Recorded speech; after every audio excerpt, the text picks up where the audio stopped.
What is up, party people? You know, I always start this show off by showing love to those companies who help make this podcast possible. Guys, one that I don't do enough and talk about, and I get that a lot of you aren't business owners, so it's hard for you to understand the value of this one, but I have loved working with them for going on almost 2 years now, is CompanyCam. I really need to get one of them on here again because this thing does so much that I don't even do it justice. I'm just going to be honest with you. Something as simple as I say, the photo documentation, it's that CYA, it covers your ass as far as all the photos, it puts them, it categorizes them, it timestamps them, you know exactly who took it, when it was taken. Because sometimes, you know, nowadays in the smartphone and all that kind of technology, you have to cover your ass. You have to document stuff. Maybe you're doing projects for customers who aren't home when you're doing it. There's all kind of different things. So pictures really speak 1,000 words, and CompanyCam has done that the best. It has also added ways for you to communicate with the employees as you're doing it. You can communicate with them. It's like a direct text, but it's all inside of this one little box that stays there, and it keeps all that clutter off of your phone. Guys, we've all been there, that you go into your iCloud or Android, whatever it is that you use, and you have all these pictures of nomenclature, models and serial numbers of different units, no matter what side you work on. And then you forget to, you know, you got to spend a Sunday or one day going through trying to remember to delete all that shit, you know, because you can't find that picture of your daughter or your son or your wife or whatever it is you were looking for. Well, it doesn't have to be that way. Organize that stuff, be professional, be able to send it to customers in pre-built templates in a custom professional way with CompanyCam. No longer need to spend that extra $10 a month to up your storage because you don't feel like going to delete all those pictures. So I'm telling you, guys, give CompanyCam a try. They're amazing people. I love everybody over there. And I am so excited to have been working with them for 2 years now. Next, you know who it is. I talk about them every week, and I don't care. I'm going to continue to do so. Is my friends over at Bluon. Like I said last week, man, yes, I'm a sponsor. You know, they sponsor me. So yes, Bluon does pay me every month. But I put $10,000 of my own money back into the investment. You can go on to a thing called WeFunder. You can see it. I was their #1 investor. I believe in this place so much that this place is going to grow. They're going to continue to upgrade the HVAC industry that I invested my own money back into them. All right. So that's why when some people say like, oh, Gil, you talk good about them because they're sponsored. Guys, that's not how I work. And anybody who knows me knows that's not the case. Any of these companies, if I wouldn't say something about them for free, I won't say it paid. So Bluon is constantly changing the game. They brought out 2.0 and immediately started trying to make it better. How many companies work so hard on something to get it out, and then as soon as it comes out, most of the time they're just like, man, my hands are clean, this thing's out, let it rock and roll. As soon as they put it out, they were trying to find ways to make it better, and that's constantly what they did. There was issues with getting quotes from the supply houses. It wasn't coming fast enough to the technicians or the business owners. Bluon has already dug into it and has gotten almost all of that taken out. So guys, when I tell you that Bluon is a resource that every single one of you HVAC contractors out there should be using, I mean it. We use it in our business in Beltway. The technicians love it. This is how they order all their truck stock. If they need certain motors, it's very simple. And pretty soon I'm going to have somebody from one of the local supply houses, the manager who deals with Bluon on the other side. He's going to be on here to tell you how much he loves it from his side. So guys, remember, Bluon, upgrading the HVAC industry. Let's get on with this.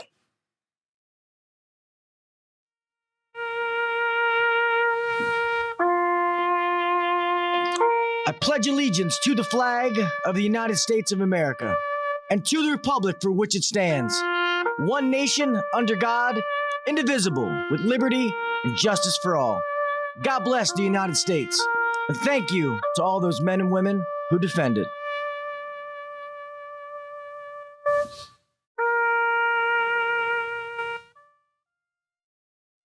Five, four, three, two, one, go. Welcome to the #1 rated HVAC podcast.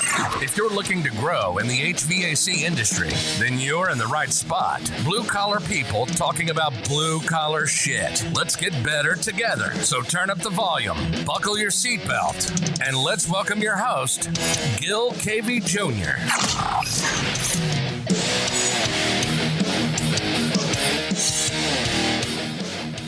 What is up, everybody? Welcome back to the HVAC Uncensored Podcast. I'm your host, Gil KV Jr. Here we are, another night, another hump night. Thank all of you for being here. Let me make this chat. I finally got it bigger. Had some unexpected technical difficulties coming in here. I am wearing pants tonight, Brian. I fucked up my knee somehow. I don't know what I did. I don't know, man. Getting old sucks. But real fast to everybody, some of my moderators, Mr. HVAC Rookie, Jason Johnson, what is up, my friends? Mr. Brian Sanders, Mr. Steve, Everything HVACR, Neil C. Videos, Mr. Blogger, who was on the show a little while ago. What is up, my man, Mr. Nestor? Let's see. Mr. Sam Andrew, what is up, Sammy? How you doing, buddy? I think that's everyone that I see for now. But guys, I have a great show tonight, man. Like I tell you, this podcast, you know, and to be honest, there's some changes that are going to happen. I want to get back to the roots of the show. Some of these companies and stuff like that coming on, I'm going to get away from it. Sometimes, even though I get to meet cool people, I don't enjoy doing them. And that's not what it's for. And to be honest, the analytics, you know, tell me that's not the shows that we love. No, this is my alma mater, my high school. So it's the baseball team. So there's a whole bunch of them. You'll see me wear this one, a red one, an all black one, all kind of stuff. But trying to get back to some things. This podcast has always been technician related. It's always going to be. And so I have some things changing, but obviously you guys know that I'm moving, trying to get into that new studio. So a lot of stuff going on. So just bear with me. But I'm very excited for that. With that, the reason I brought that up is because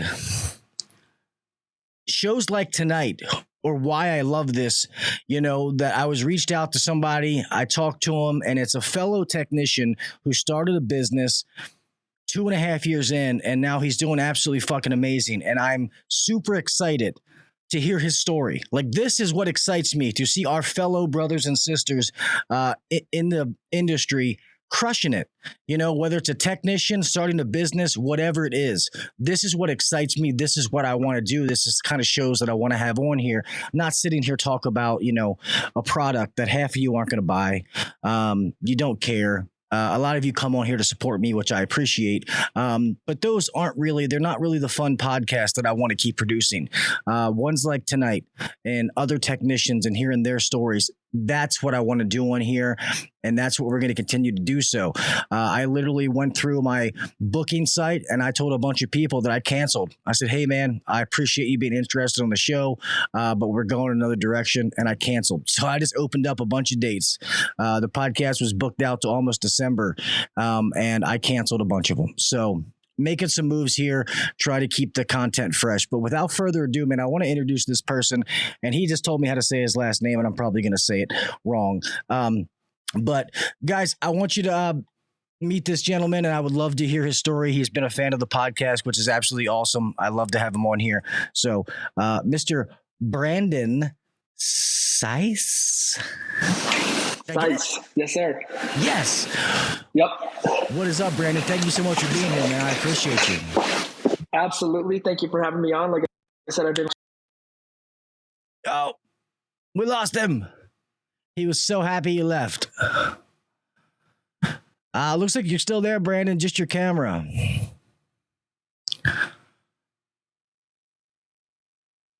Real fast, I'll talk to the chat. So, Jason, we've been doing a shit ton of Linux.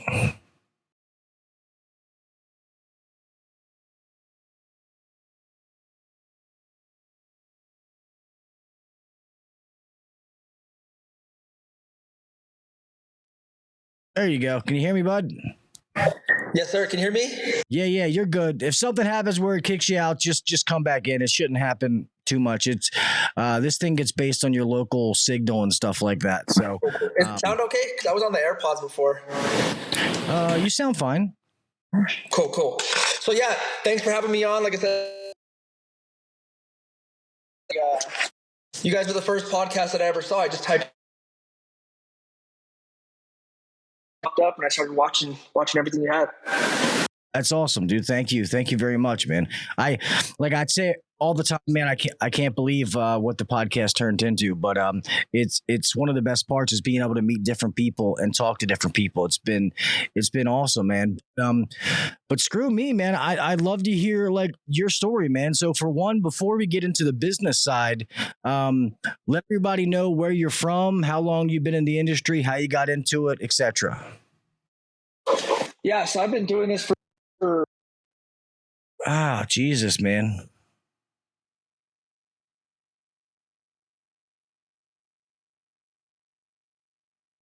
Man, I hope this stops because Brandon has a really, really awesome story that I know you guys would really enjoy. So I hope this thing does not keep kicking him out.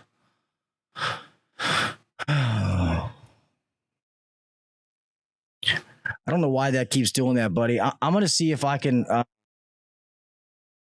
send you. No big deal. So yeah, I started, I've actually been doing this my entire life, really. You know, my dad got me into it at a really young age. I would help him I don't know if you're familiar with swamp coolers, but I would help him do swamp coolers out here. It's very dry heat. We did a bunch of gas lines out here. And then I really had my first full-time job at 19. So I started out in a warehouse. I was a little parts runner. You know, I used to take a little giant ladder and an Altima and pull up to houses and do changeovers. So I've been at every single step as far as a technician. So yeah. That's awesome. So what made you what made you take the leap into your own business? Because a lot of people say they want to, but they don't actually do it. So what made you do it? Well, so a few things, right? I got tired of, for me, you know, I got tired of people always putting the governor on me. I'm a very fast-paced guy. I like to move. I like to go fast. I like to move quickly. So it kind of drove me crazy. You know, I felt like every company I was at was always like, well, slow down a little bit, you know, just do this job for a while, just do that. So a big thing was just I wanted to take a governor off, and I wanted to raise the ceiling so high for myself and for the people around me. So it was important for me to do it for myself, and then, of course, you know, make sure that I had a platform and an opportunity for other people to be successful. That's how I became successful, was getting on with a great company. You know, that's how everybody comes up. You have to get on with the right people. Yeah. So I wanted to roll the dice and, you know, play my cards and see how I could do. That's awesome. So, do you do mainly resident? I know you do plumbing too. I was keeping out your website today. So plumbing, and you do just residential, no commercial? We do about 90-10, 90 residential, 10 commercial. I try to stay away from it, to be honest. It's just not really my thing. If it's low hanging fruit, I'll take it on, but it's not something we touch a lot. And that's kind of funny because just so you know, you're kind of defying the odds, because every class I've ever taken, especially in this area, any company with the name mechanical is always commercial based. It's not a residential. Oh, that's yeah. And so normally they say, because most of the time, if you're trying to promote to the residential customer, they don't know what the fuck that means. They don't, you know. Correct. And they don't. We definitely, you know, their logo says NCB Mechanical, but on trucks, everything else says NCB Mechanical, Plumbing, Heating, Cooling. So I did take a little note of that and added that. Yeah, no, that's awesome. And you said, so now you've only been in business 2.5 years and you got 12 to 14 employees now? So yeah, we have 14 employees. I've been at this 2.5 years. Yeah. We started towards the end of 2020. It was the very beginning of November of 2020. Damn. So you decided to start a business and then you decided to start it during COVID. You got some fucking cojones on you, my man. Yeah, no, that's what I was told, you know, that it was a little scary, but to be completely honest, I wouldn't have had it any other way. It excited me. It gave me a rush, you know, and I don't want to say it's been smooth because it absolutely has not, but the adrenaline rush of like people around me saying like, don't do it. It's hard and it's extremely difficult. But that rush, you know, how difficult it has been to just grow just a little bit with inflation, material shortage, a chip shortage with trucks, everything up to this point has just been extremely hard. Banks won't finance you. And I don't know, maybe I'm crazy, but I've at least enjoyed the 2.5 years because I knew it was difficult. That's awesome. And one thing, so running different businesses, man, and coming up with different size companies. And I hear a lot of these people say is enjoy those little moments, man. Every win that you get, enjoy. Yeah. Don't ever think it's too small, you know, and enjoy the road as you get to whatever it is that you want to be. Enjoy climbing the mountain. Yeah. And, you know, I believe we have. It's been fun for us. We're a pretty young group, you know, so I think we got a great team and everyone's pretty excited about what we're doing. That's cool. So, I mean, and, you know, I'm not going to sit there and act like I'm some, you know, I know all this geography. I know where Albuquerque, I know where New Mexico is. That's right. Yeah. Is that a big market? I mean, so that's not a crazy huge market, is it? It's about 1 million, the full metro area. Albuquerque and like off the top of my head, like 4 or 5 surrounding cities, smaller cities. So it's not a huge market. It's not a small market. It's probably just below like a medium, I would think, right? 1 million. It's probably bigger than Baltimore, to be honest with you. I mean, Baltimore is small. But this is 1 million total. This is a full metro area. Albuquerque itself is only about 500,000, 600,000. So. Huh. That's pretty neat. So, and you said that you guys you're up to like almost 6 million in revenue. So 0 to 6 in the 2.5 years. So we're on pace to do just a little over 3 million this year. So we've done 1, 2, and 3, and you know, we've been actually very profitable. So we've had some we've done good.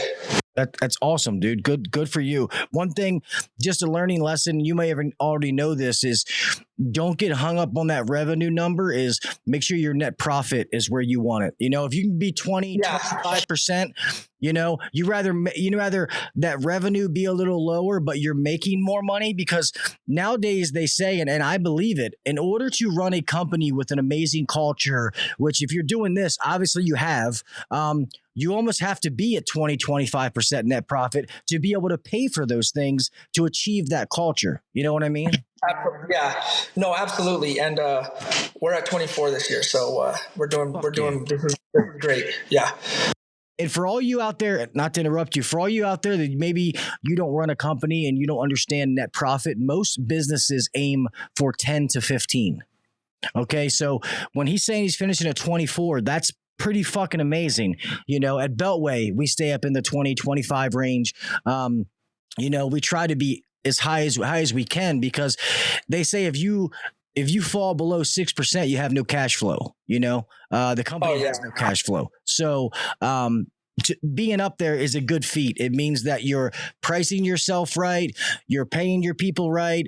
You're making enough money off of what you're doing to be able to funnel it back in the company to keep that machine growing. That's what that means. So yeah, that was one thing I didn't understand fully. And I guess you can't blame myself or anybody else, but being in a truck, you learn to manage just that truck, and you don't realize like all the moving pieces that are constantly going around.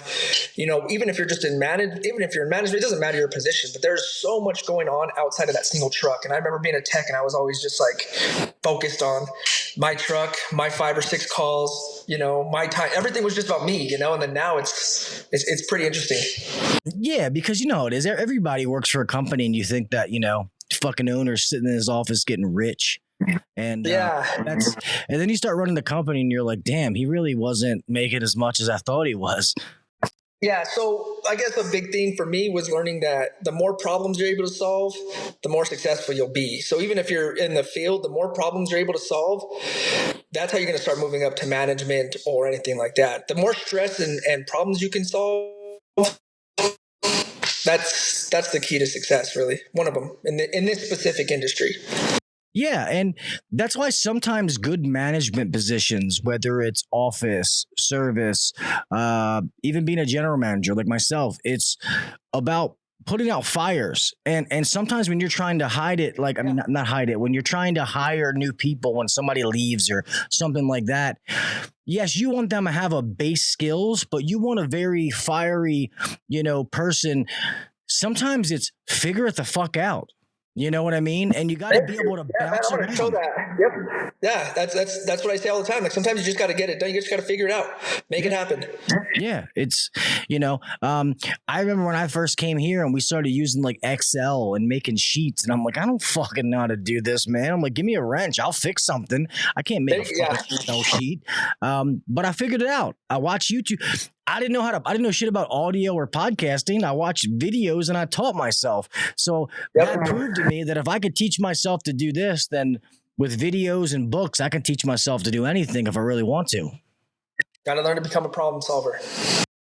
Exactly. So how many trucks you have on the road now? It's 10 or 11. We only have 2 office people that don't have a truck, so 12, about 12, 9 or 10, somewhere around there.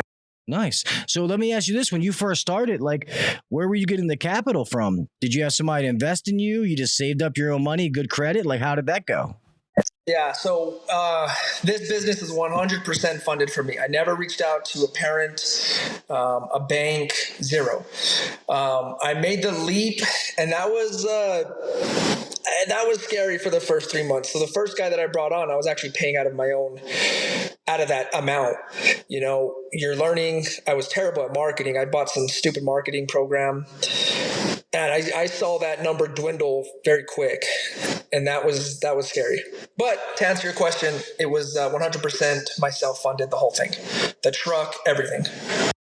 That's awesome, dude. That's awesome. Yeah, because a lot of times in the beginning is when you see that, like, I get it in the beginning that maybe you charge a little bit less because you're trying to get your name out there. You're trying to just get people familiar with you.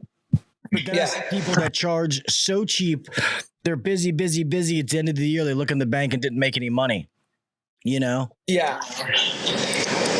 No, yeah, we were honestly profitable after like probably the 6th or 7th month, but it was difficult.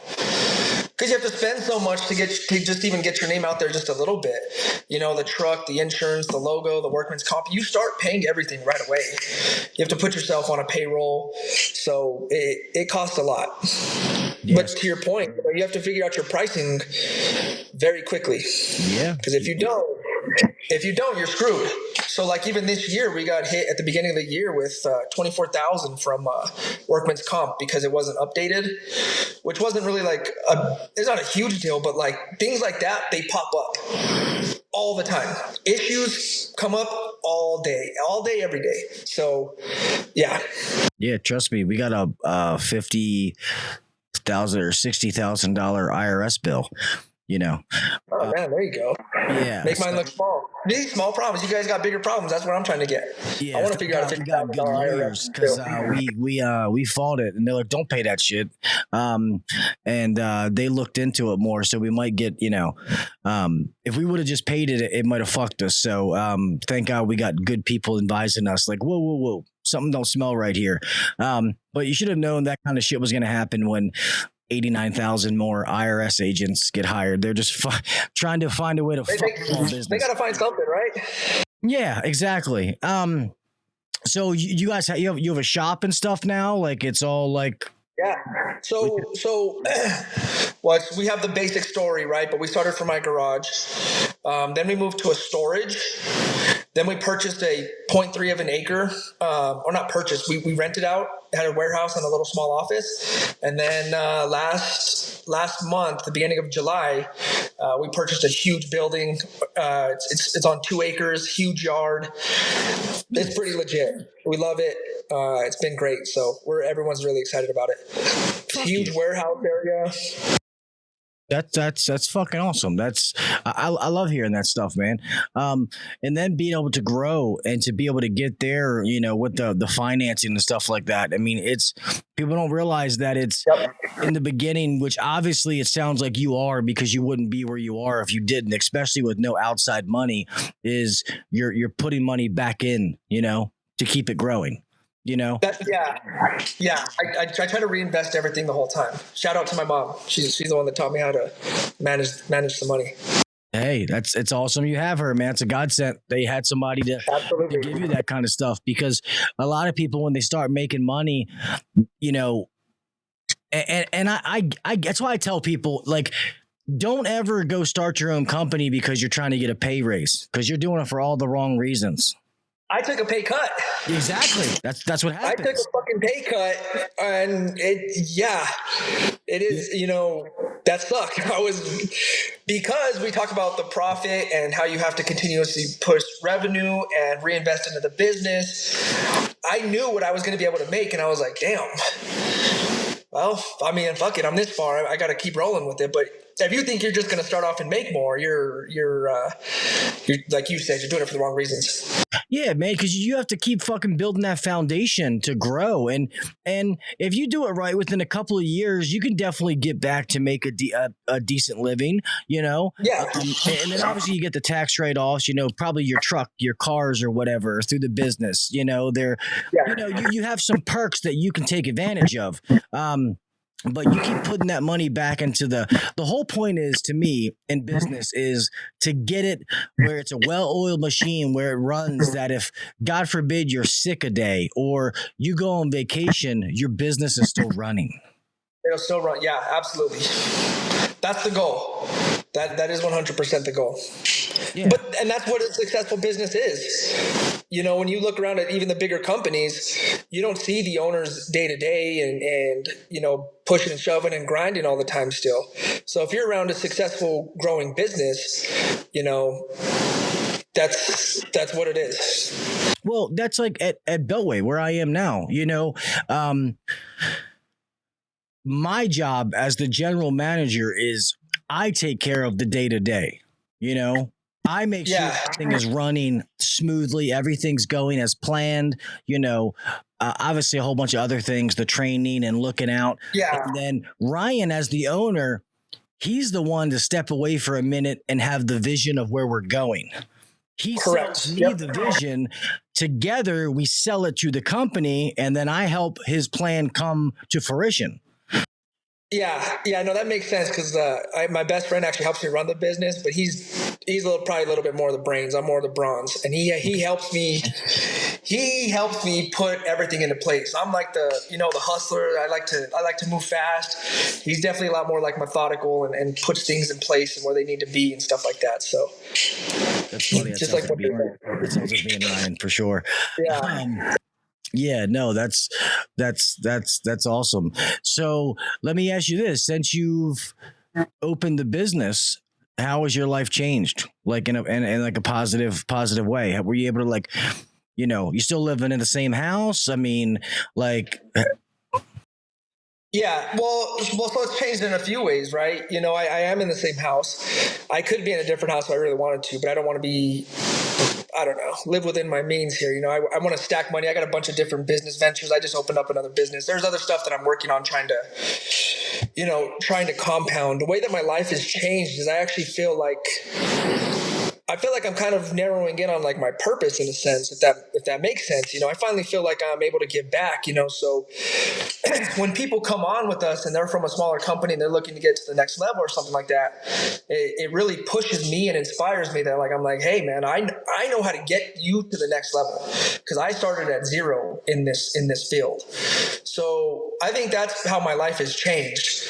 That's the positive side. The negative side is just like anything, it's a hell of a lot more stressful. The whole day is stress. That's what it is. It's stressful. You got to figure out problems. You got to solve problems. This guy's mad. This customer's mad. You're getting sued today. You got workman's comp coming in. It's just part of it. So, but the pros outweigh the cons. Absolutely.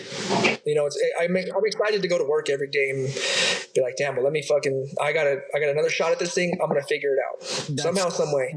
I love that you said that you finished with that you love going to work every day. Real fast, Brian, have a good night, buddy. Thank you for being here, Brian Sanders. And that's exactly, like, I don't own Beltway. Ryan is the 100% owner of Beltway, but I treat it like it is mine. And he knows that. Like, I have skin in the game. I care about this place. And I So long story short, I worked for a big company, not a big, but a company I was with for 12 years. I watched us get up to, 10, 12 million in revenue. I helped build that company up, worked my way up the ranks. But it got to the point where I wasn't happy. I didn't like going to work anymore. Yeah. And, I met Ryan and I took a pay cut to go work with him. And it was the best thing that I ever did. Granted, Ryan takes care of me. I've got it all back, tenfold. But I love going to work every day. Like, when I wake up, I feel like shit. I feel like I'm getting old. My knees fucked up. I feel you on that. Yeah, but it's like, I love going to work. And yeah, some days are stressful when it's, that customer that that your team did an amazing job, but they're like, I'm going to give you a 1-star review if you don't give me half my money back. Yep. It's just, you can't make them all happy. Exactly. You just take it as it comes and you deal with it, man. But it's still, when you invest yourself in something like that. And I think high energy people like yourself, when you have a business and you know what's at stake and you enjoy what you do, I think it's almost sadly a good recipe for success, because you have to have that little bit of pressure to guide you and push you. If you don't have it, then you get comfortable and you stay still.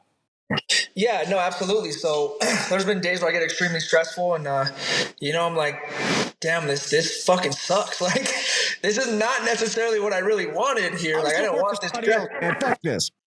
Fuck it. Yeah. And then I look in the mirror sometimes and I'm like, you know what? What else would you want to be doing? And then it's like, fuck it. It's on. And then it's back to grinding. Yeah, it definitely has to be, man.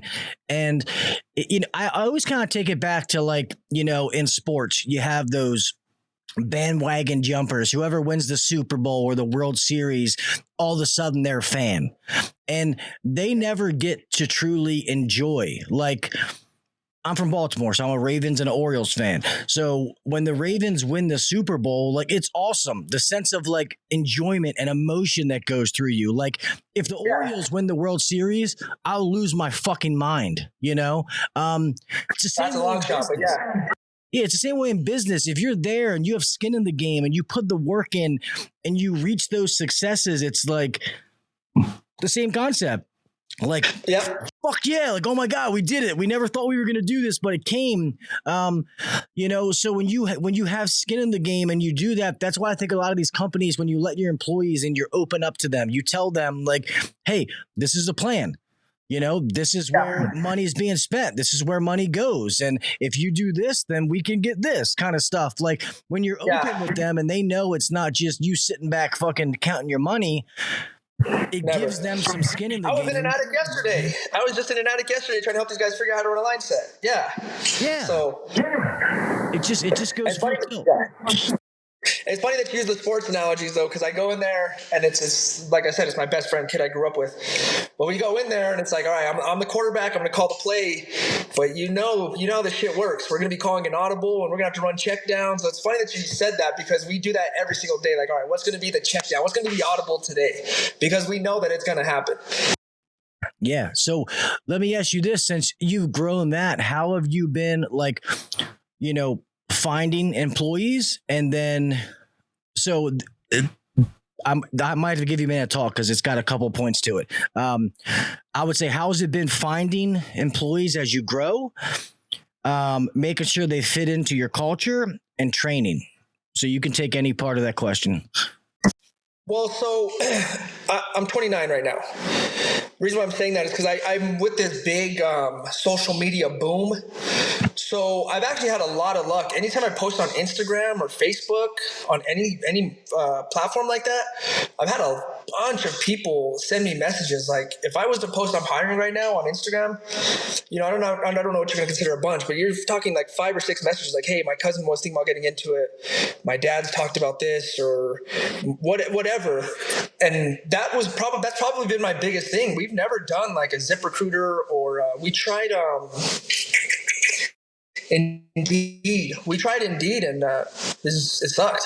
So everything we've done is word of mouth and Facebook, Instagram, and Snapchat. Sweet. To be honest, I wish we had it. like that, you know. I mean, I guess because this market, the DC Baltimore market, there's so many big companies that, you know, for us, it's not just about finding people, it's finding the right people, because sometimes they can be a good technician, but they don't fit in with the culture that we have. And to be honest, we have such a good nucleus of people that they police themselves. You know, they'll come to me and like, hey, Gil, like, this guy's a cool dude, but he's just not going to fit in here. You know, like he's just, it's been 3 months and, you know, this has happened or that's happened. But we've had extraordinary luck, which I know the people in the chat have probably heard me say a million times, is with our young guys. Like, they've came in, they didn't know shit about this industry. And one of my passions is teaching it. And I've been able to teach them and now watch them flourish. It's been fucking amazing. Like, you know, like that dad moment. Yeah.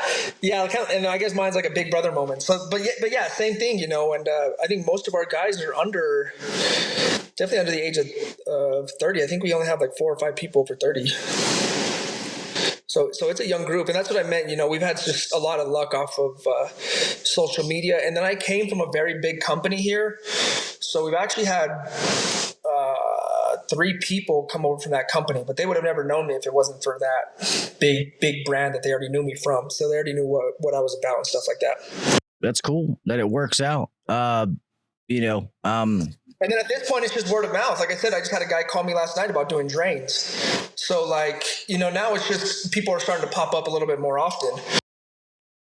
So how do you, like, between all of your team, are your people like cross-trained, or do you have some like they're just HVAC? Like, I got 7 HVAC guys and 4 plumbers or whatever it is.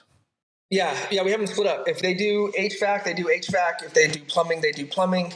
And then we have a few helpers that kind of bounce around with whoever needs them. Yeah. No, that's awesome. Sorry, I'm going to real fast answer this question in the chat. So Mr. Sam says, but tell me about Bluon and why invest if you think that.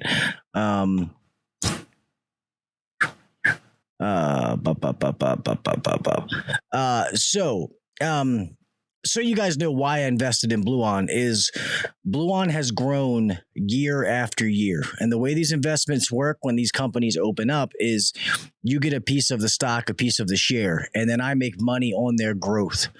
If you guys know what a surefire bet, you know, if I told you if you watched me sit here and put this in my hand and I said, pick what hand it is and whoever wins it gets $100, you'd be like, oh my God, he's a fucking moron. It's in this hand. That's how me betting into there. That's why I was the lead, because I know that I will get my 10 grand and some back. It was a smart investment. So.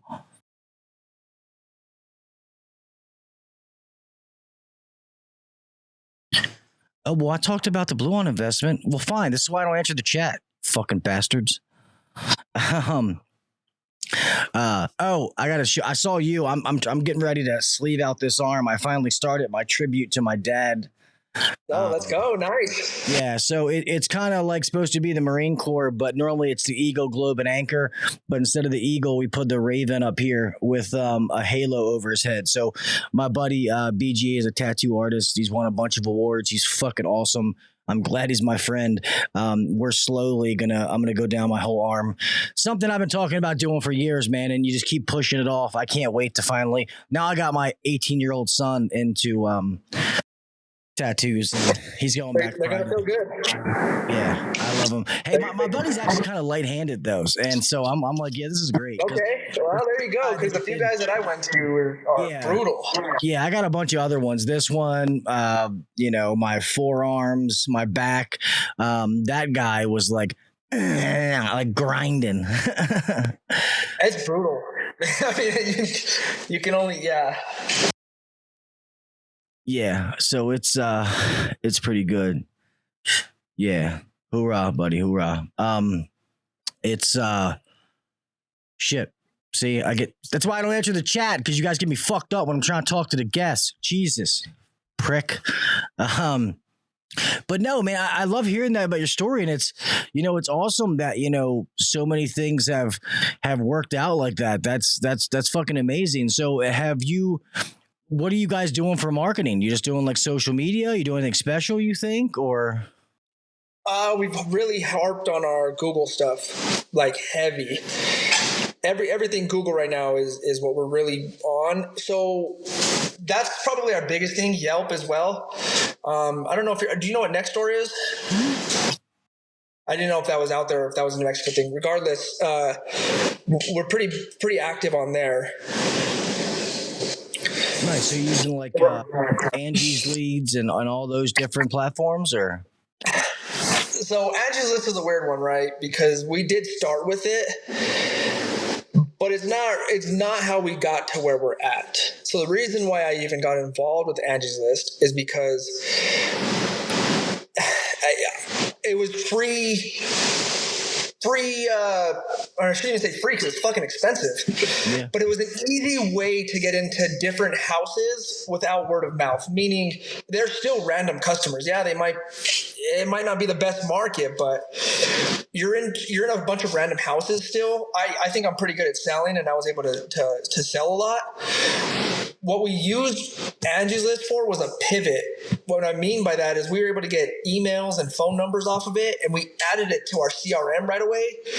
That way, whenever we did direct mails or as we started to push our service contracts, we still had those customers in there to say, hey, $10 off a service call or $200 off a new system, whatever it was. So Angie's List is an interesting one because we used the heck out of it that first year, maybe even second year, or like year and a half, I should say. But it gets really expensive. Usually Angie's List is just a race to the bottom. They want the cheapest price. We were able to compete in that area our first 6 months or so, but it was not our way to grow by any means. It was just an easy way for us to get customers. I have to tend to agree with you. So in a lot of those, and what happens is some of them, you got to call them back immediately, and you call them back as soon as it comes through, and they're like, oh, my system already got put in. Well, how the fuck am I? Yeah, you're like, man, your shit just came through. Like, I just got the call. What do you mean fuck, that was a $150 call. Yeah. That's funny. That pisses me off all the time. I'm like, you want to yell at them, but obviously you can't. It's just funny because you're like, man, that just cost me $150. Yeah, it's crazy. And seeing how their prices went up. So I do think that there's ways to use them. The only thing that scares me about Yelp is they don't like do anything with Google for the most part. Like they don't, as far as the reviews. But I think if you learn how to use them, those platforms, and obviously they can't be the only source of your marketing, but I think if you use those platforms correctly, that they can only help you, because we use them, but we use them in a certain way, and it's a small piece. One thing you have to learn how to pivot them. You have to gear them correctly. You have to gear each thing correctly. And I would just say we're the biggest on Google now. Like we took what did we take? It was 400 calls or so from Google. It was a lot. Google was 50% of our call volume last month. Hey, that's awesome. The only thing is, so I always try to, and Ryan is the same way. So when you hear me say Ryan is like one of my best friends, the owner of Beltway. So we always try to stay ahead of trends. One thing to know, hope this helps you out so you look in, is they say that Google could be gone in the next 5 years. So just make sure that you have transitional things, because we've done that too. Like first it was like, our 5-star reviews. It was like, you want to get over 300 5-star reviews. Yeah, it's always like a number. I'm sorry, go ahead.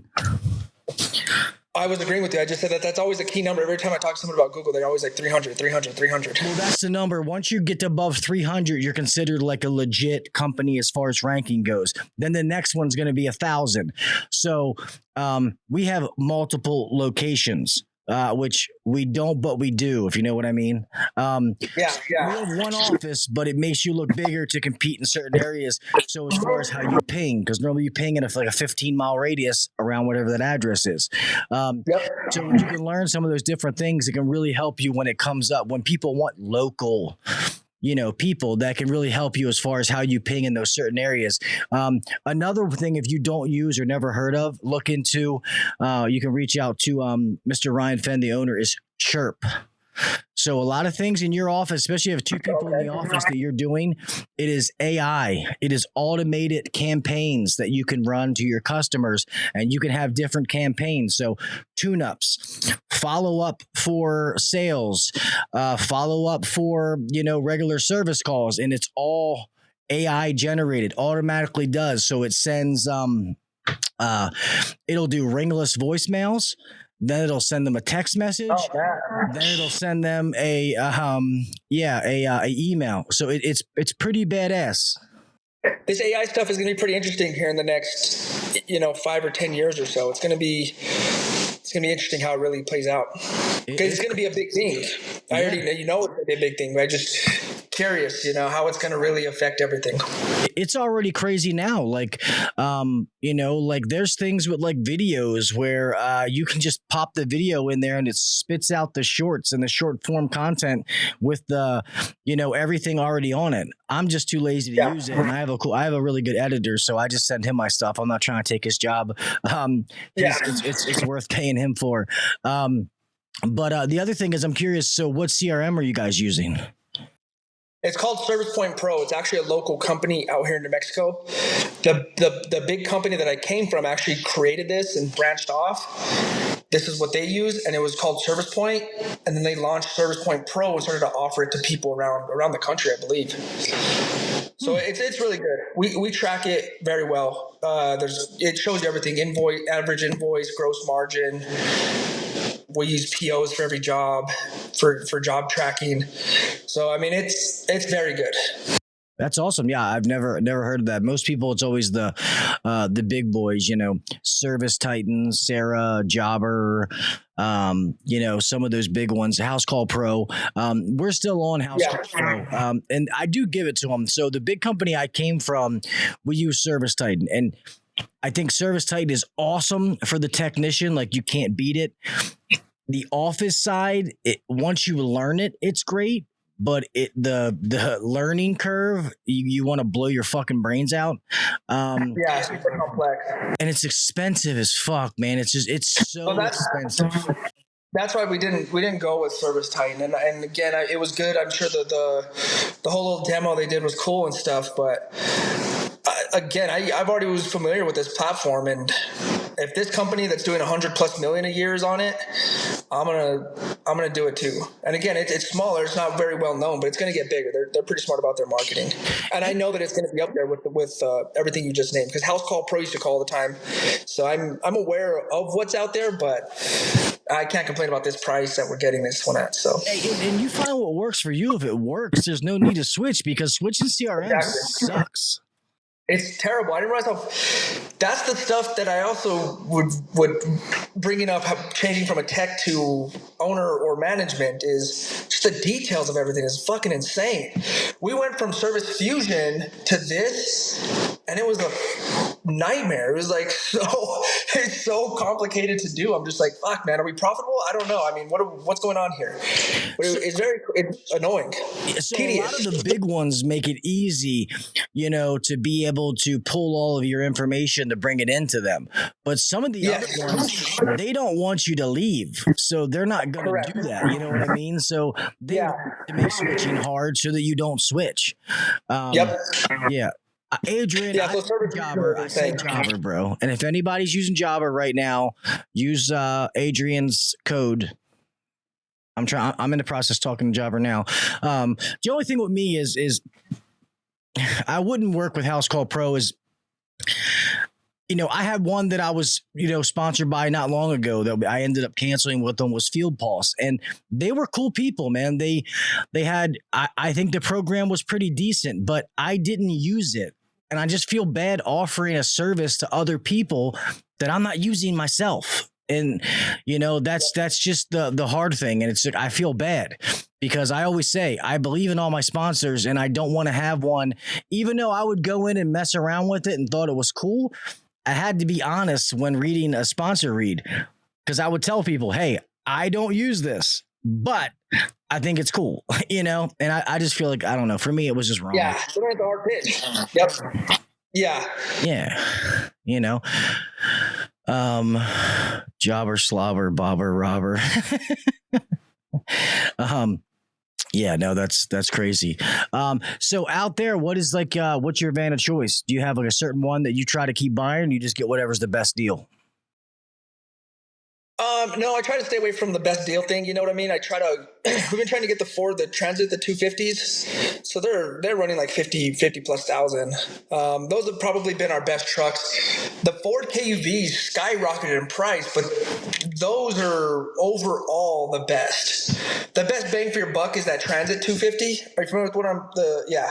Oh yeah, the Transit 250. Yeah, the Transit 250s are nice, but the 350, the KUV, that body style with the doors on the outside, that is the best truck for sure. But the pricing fucking soared on those ones. So 2022, we brought 3 of them brand new. 2022, the Ford Transit 250s, $65K each. But 65K was, custom Adrian steel wraps. The insides, the ladder rack, it counted our wrap and all kind of stuff. So that was like total everything we paid. And they were so hard to get. We had to go through Enterprise to be able to do that because dealerships couldn't keep up with it. Yep. And it's annoying, dude. It's fucking really annoying. And especially when you have money and you're wanting to buy them and you can't. It's funny, speaking of Adrian Steel, they might actually be the newest sponsor of the podcast. I've been talking to a local one. They're going to redo one of my vans for free, or one of our vans at Beltway, not my van, for free, and upgrade it and make some videos. And then they're going to, sponsor the show. So I'm still working out those details, but that's pretty awesome because some of the new stuff that they have for vans it's not cheap, but it's pretty fucking amazing though.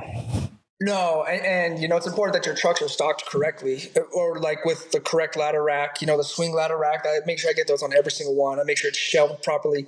These guys want to take pride in it too. You throw them just a little truck and stuff like that, they're not going to be excited about it. They get a brand new truck, backup camera, smells good.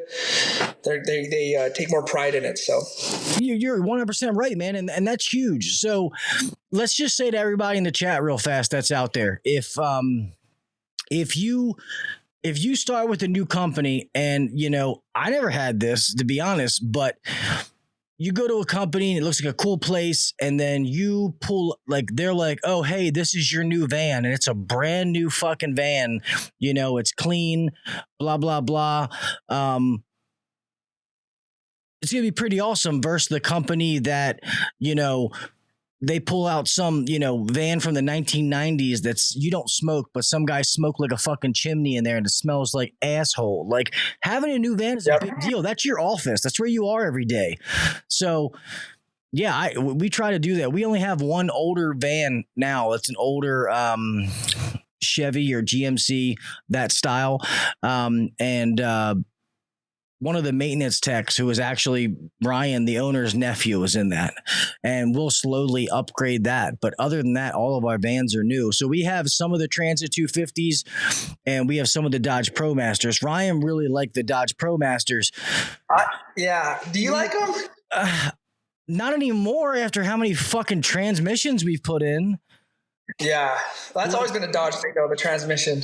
Dude, it's been, thank God, one was under warranty, even though the dealership, I wanted to fucking blow the fucking place up because they were like, oh, yeah, you can pick it up Wednesday.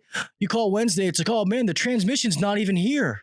It's like, well, how the fuck was I going to pick it up Wednesday if the transmission's not there, you fucking dope? Granted, besides like tires, I was surprised that, a 2022, we had to put new tires on one of the Transits already. Apparently you have to make sure you rotate them because something like that. Other than that, they've been pretty straight. So I think that's where we're going to go moving forward. The ProMasters? No. The Transits. Yeah. Okay. Yeah. So we have a mix. I mean, you got to kind of pick your poison. I think they don't, I hate to sound like an old guy, they don't build them like they used to. And even like the Fords we've had have still had problems, but what are you supposed to do? There's only Ford and Dodge ProMasters. I mean, you only got 2 choices. But we've had taillights go out and you're like, bro, this truck's a month old. What do you mean? What do you mean you have to redo the whole lock system on it? It's just insane. So, again, problems. Yeah, it's crazy. Our new transits have like those like nice ass ladder racks where like the ladder comes down the side and like makes it easy to take off. And then I get thinking, I'm like, man, fuck, I wish I had that shit when I was in the field, man. I never had no shit like that. Yeah. But I used to probably have to tie down with the bungee cord and stuff like that. Yeah, exactly. Bungee Trying to fucking shimmy that bitch off, you know. Standing on your tippy toes on the bumper. Yep. Yeah, it was fucking crazy. And but I do think those vans are the only ones to go, man, because having those taller vans and that extra shelf, like you can just organize your van so much better. Like I'm trying to get it, and I won't lie, I'm not totally there, but I'm trying to get to the point where all of the vans are set up, like at least all the service vans are set up the same exact way. Yeah. You know, yep. Everything's in the same place. Yep, that's kind of nice about this company that we use.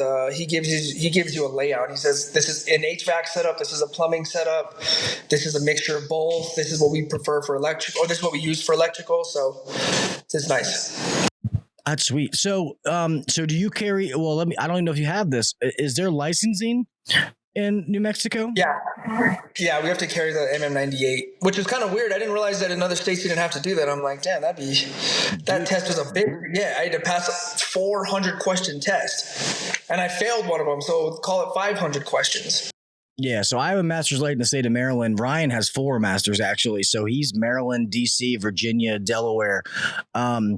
But I've never taken the other tests. I've never had to. Plus, I don't even use mine because it's through him.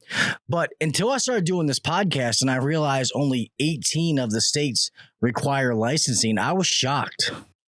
Yeah, that's insane. Like, I'm pretty sure I don't think you have to have one in Texas. No, they just have contractor's license. Pennsylvania, right by me, has nothing because I have a brother-in-law that's up there fucking, well, I hate that sister, so she can, that fucking cunt. Anyway, yeah, I have a brother-in-law that's up there fucking, hacking shit up. I mean, you can literally go to Pennsylvania and open a business and be like, oh, hey, I'm an HVAC company. You just need a business license and that's it, and then you're good? Yeah, I mean, that's pretty much it. So does somebody else have to hold your plumbing, or do you hold the plumbing as well? No, I hold the plumbing, yeah. So ours is called an MM98. I don't know what the term is out there, but ours is called MM98. It's plumbing, it's refrigeration, gas, and then process piping. Oh yeah, so we have one that's each individual. So it goes for plumbing, for electrical, for HVAC. You are a apprentice. You have to be an apprentice working under a master for 4 years. After 4 years, you can take your journeyman's test. You take your journeyman. You have to be a journeyman, I think it's for 3 or 4 years, and then you can sit and take your master's test. Man, that's a motherfucker to get out there. Yeah. So sometimes you can get lucky if you know your shit and you go down there because it's all money making bullshit. Yeah. And I know people that have, to be honest, some of the best mechanics I've ever known didn't have a license, or they were journeymen. Yeah, that's how it works. Yeah. Yep. But yeah. If you call down there and you say, hey, I've been in the trade for 15 years, I got pay stubs, I can prove it, I want to sit for my master's license, they're not going to tell you no. They're going to take your money, and if you fail the test, they're going to be like, oh, well, come back in a month and try again. It's just money. But I've said this before, man. I love the way like Canada does it with their like Red Seal stuff and the restrictions they have. Like, not that you want to make it hard, but I feel like you would kind of level off some of these checks and balances. Exactly. Some of these hacks in the field, if there was more preparation, that not just anybody could do it. You know what I mean? Yep. No, absolutely. I totally agree. So I think it's insane that we're dealing with, like us out here, with gas and refrigeration. Refrigeration is dangerous if you don't know what you're doing. So like, it's just crazy that like all you would need is a business license, because even some stuff I'm like, damn, I don't know if I would even fucking touch that. You need a new one. I'm not touching it. Yeah, letting you work in people's home. Oh, and then there's gas fitters. So I have my gas fitter's license and HVAC, which covers refrigeration. But see, that's awesome for you to be able to do that. So that's one thing around here. Like, we are strictly just heated and air conditioning. We don't have plumbing or electrical because in order to do that, you have to buy someone's license. You have to bring them on board. Because, unless Ryan or myself try to go get our plumbing masters, to be able to open that side of the company. Because I think doing something like that is going to have to be our next step to open up the plumbing or electrical side. So you guys are only doing HVAC? Yeah, that's all we do here. So it's been good. We know business is great. I can't complain. But I think at some point that may be something we have to do. And we talked about it before. And to be honest, Ryan wanted to do it before, and I kind of was like, whoa, let's be really good at one thing before we put another one out. But now I think it may be close to time to that, though. Yeah, absolutely. I definitely heard that when I was first starting that I should have just focused on one.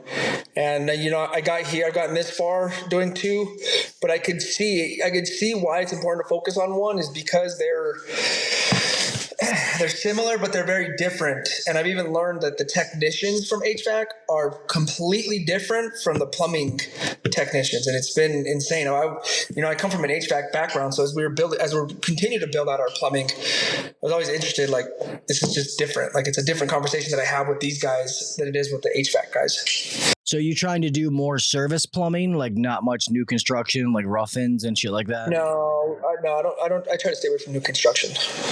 Everything's service. Yeah, good for you. I don't blame you. Well, plus, and it's easier to keep your plumber because plumbers aren't really what you would say seasonal. I'm not a plumber, so I don't want to talk out the side of my mouth. But it's not. No, really- that's another thing is they're year round. Like whereas it sounds so cliche, but HVAC is so weather dependent. Like it is so. If it's hot, you're busy, but if it's 70 degrees outside, you're dead. So but plumbing, water's always at full pressure. Everything's going through drains. Plumbing's always much more steady. So do you so you guys, I was trying to weather wise, just me thinking are kind of like the Arizona with swamp coolers. It's kind of like that dry heat. But do you guys have cold winter, or is it like make your money in the summer because winter sucks? Well, so I think it's just like any demographic. Your money's going to be made in the summer because of the markups are so much more. A split system is going to cost more than just a furnace. So to answer your question, it'd still make your money in the summer, but we do have pretty cold winters. I don't know what everybody else would consider cold, but I would say it gets like as low like 15 to 20. So it's cold. Yeah, and then throughout the day it'll be like 40s. I love what you just said, though, because in the summertime, you can sell the whole system. Well, in the wintertime, sell that whole fucking system, too. Correct. You can. Yeah, you got to have the right guy in there. It's got to be like an R22 type of setup. You know what I mean? You got to have the whole deal. Yeah, but yeah. We had a bunch of guys just wanting to sell furnaces, and they're like, oh, well, you can't get the whole thing. And I'm like, okay. I'm like, so I'll go back out there. And I said, I bet you $100 that I'll get them to do the whole thing. Yep. Just because you got to be able to talk to them and be like, I get the people that if they did, they replaced just the AC and their AC is 5 years old, but their fucking furnace is 25 years old. That's different. But if it's all the same, that's an easy sell. Yeah, so every situation is different, right? Especially if it's like a downflow system or something like that, you have to pull the furnace anyways to replace it. So we're installing a furnace already. You might as well just go with a whole new system. You're not even going to save money. You're almost going to pay the same price. You might save $1,000 or whatever. Yeah. So but if you have to pull that furnace, it's the same job. Yeah. And plus when we do like maintenances and tune-ups, we pull heat exchangers. We literally fuck those. And I have cameras. They're nice, but we train them hard on how to take them out, how to check them, and we'll pull it. Only ones that are over a certain age. I'm not going to pull a 2-year-old heat exchanger. That's fucking stupid. Yeah. But we pull them and sit them on the ground because, that way you're not looking, some guy doesn't have the same cracked heat exchanger picture he's had on his phone for 10 years showing customers. You can literally show it to them. And to be honest, you don't realize how many are cracked until you start actually inspecting them. Yep. How many have airflow issues? And that thing was doomed from the start. And to be honest, we get a lot of sales. They're not even cracked. They have a bunch of what we call temperature stress points. They just look rough. And the guys are honest. They're like, hey, this thing is perfectly safe. Like it's It's not cracked, but there's some spots that look rough. Like they're going to be a problem in the future. So we just have to keep checking it. And people will be like, well, fuck, let's, the furnace is fucking 18 years old. Let's just replace it. It's like, okay, Yep. So it's, yeah, exactly. Most people will work with you, and most people they pretty much tell you what they want. It's making this kind of noise, it's doing this, and you're like, okay, cool. I mean, I know it's going to be making that noise. I know it's going to be causing this or this, and then that's how you work your ethical always upsells. Because you have to know what to look for. People just want you to be honest and give them options. Like, Yep. I always say this: none of us want to go to a restaurant where there's only one fucking thing on the menu. Correct. So when you go to these people, you just give them their options, and then you're there as the professional, the expert, to give them, oh, well, if it was me, I would do this, but I get it. That's the most expensive. You know what I mean? There's really no bad option, but I guess these two make more sense, like that kind of deal. And I think when you actually are honest that way, the customer got tired of being bullshit. Yep. They got tired of it, and they'll see through it. And if they see that, that's when the objections come out. They put the blockers up, like, hey, I got to talk to my wife. Like, they're trying to do anything just to get you to fuck out of their house. Yep, all the time. It's important, I feel like this option thing only got big probably these last 8 or 9 years, building out these options. I don't know how long you've been doing it for, but I remember the first few companies I started with never preached the option thing until this last company I was with. And man, the value of it is insane. There's been times where customers are like, oh, well, the 17 SEER is out of my price range, and I don't know, it doesn't sound good. I'm like, well, I'm just going to put it on there for you. If you guys have questions, just let me know. And then I throw on the 17 SEER communicating system. They call back with questions, and they're like, fuck, let's do that one. I'm like, let's go. But it would have never happened if I didn't put the option on there.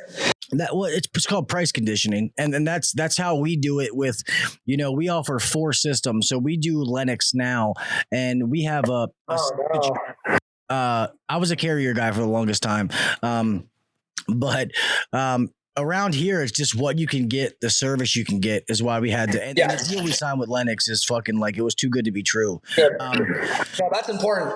That's important to have a good relationship with your vendor and stuff. Exactly. That's when people are like, who should I sell? Like, who's going to support you the most? That's who you sell. Who's the most important? 100%. At the end of the day, I hate to get you off track really fast, but we're going down this quick rabbit hole. Everything's pretty much the same. It's all pretty much the same build. As long as it's a name brand, Lennox, Carrier, Bryant, Heil, Train, Bream, they're all pretty much the same. You're going to have different opinions, but you have to go with who's supportive, and that's what we've always done. Yeah, no, I agree. And it's, their warranties. Do they have a buyback program? Like if you spend so much money, are you getting a portion of that back, whether it's marketing or whatever it is? Like it's who's going to give you the most deal? Like, are they going to help train your team? Are they going to have tech support that's available when you need them? Most don't, which is why Bluon thrives.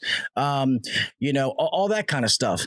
And, that's why we went with them. But yeah, we have we have one of their signature is like our top, and then we have what we call platinum, that is their elite. It's all still inverter and all that kind of stuff.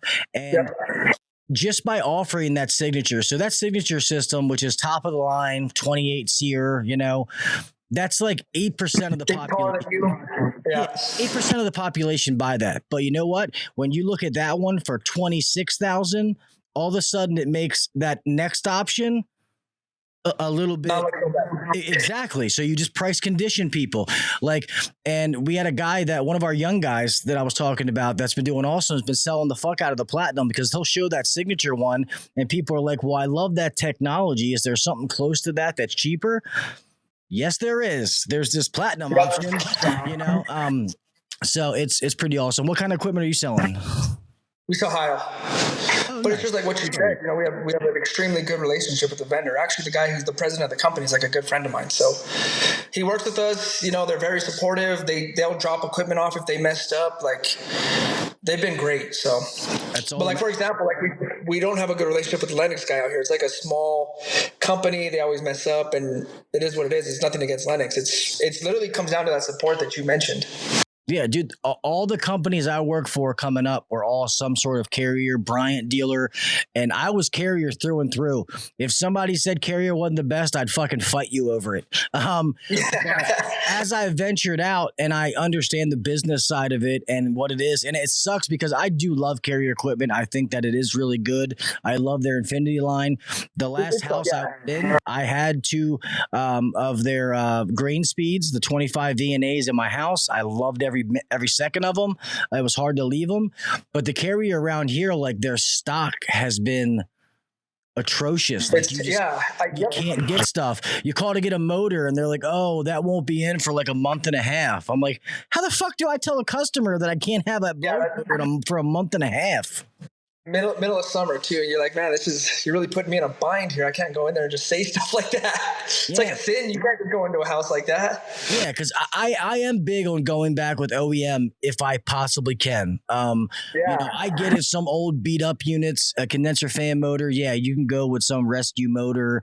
You know, 1075 or 825, not a big deal. But some of these other units, I try to go back with OEM if at all possible. That's what was made to be in there.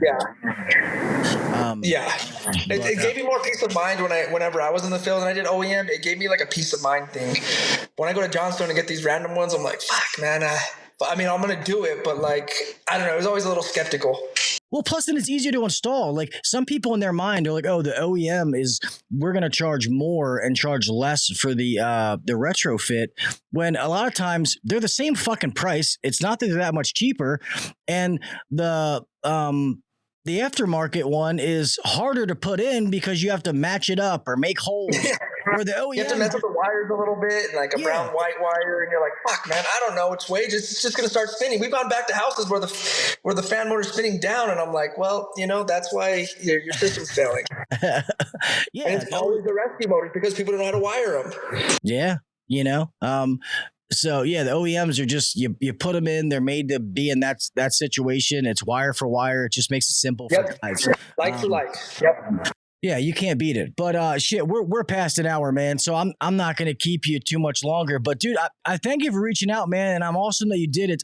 It's awesome to hear your story. I love seeing guys take that jump and succeed. Another thing that I've said a million times is, you know, the tax code was not created for 9-to-5 employees. It was created for entrepreneurs. And it's awesome to see people taking those steps and seeing you succeed. So that's awesome to hear you succeeding. Dude. Good for you, bro. Love it, man. Appreciate you for having me on. Like I said, it's kind of cool because I've been watching this show for a long time. You know, I've seen you had Victor Rancor on here, so you know it's still a guy that I follow. So it's been pretty cool. I think you had another guy from like Baltimore, like the installer guy. Yeah. Is he from that area? So I had a HVAC blogger who's in the chat right now. I had Jeff J. Yeah, Jeff J. HVAC is up in like Jersey. So Jeff's a good friend of mine, and also Mike Flynn.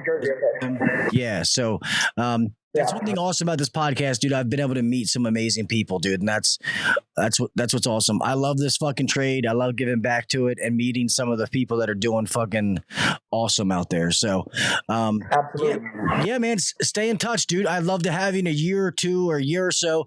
Come back on and see where you're at. Who knows? Maybe next time I talk to you, you're like Victor and you're fucking like 15 million or something, and I'm like, let's do it. Yeah, working on my first exit, right?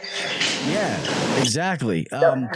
And I'm probably gonna I don't know about New Mexico, but I'm gonna go out to the West Coast at some point. I actually have something planned once I move to kind of do like a road tour kind of thing. So I'll see if I can get out to fucking Albuquerque, fucking New Mexico. You know what I mean? That's right. Yeah. So, Brandon, thank you so much, dude. Keep fucking crushing it, brother. Stay in touch with me, and I'm glad to hear you're doing so good, my man. That's fucking badass. Yes, sir. Thank you. You're welcome, buddy. Let me go ahead and start closing this thing out.